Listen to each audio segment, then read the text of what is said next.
Could you also lay the land in terms of the number of people who were part of, the Indian Army, and if you give us some figures and numbers to just give the broad spectrum of number of people who have Yep. lost their job, got wounded, Yep. lost their lives and everything. Yep.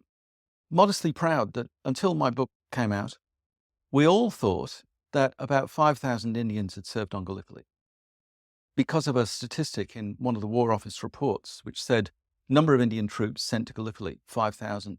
And everybody, including me, thought, it's 5,000. I always wondered about the figure because 2 brigades, an infantry brigade, an artillery brigade, and supply and transport, seems to be more than 5,000. And sure enough, it is. But when you get into the Indian National Archives, which is where the surviving records are held, and you start to tot up the numbers of troops that arrive and then reinforcements that are sent, it turns out there are actually about 16,000 Indians who served on Gallipoli. So that's about the 3rd largest Empire contingent at Anzac. The Australians are the most, New Zealanders next, and the Indians 3rd.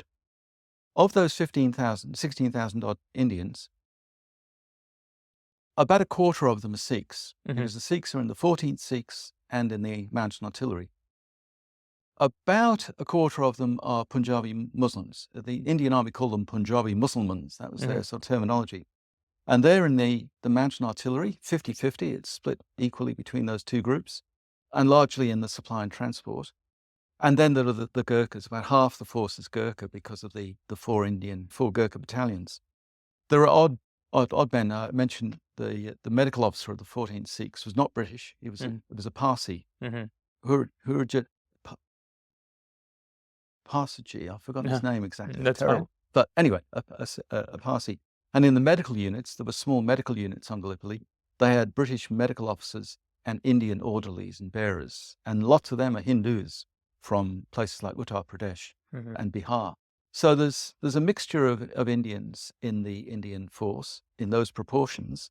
But you'll notice that there's no one from Bengal, there's no one from what was called Madras. There's almost no one from Bombay. I was assuming, yes. I wanted to ask that. This is very highly concentrated on certain parts of India. And that partly explains why Indians haven't been particularly interested in it, because why would a Bengali write about a force that had no Bengalis in it? It's not a Madras story. It's a Punjab story, and it's a Nepal story above all.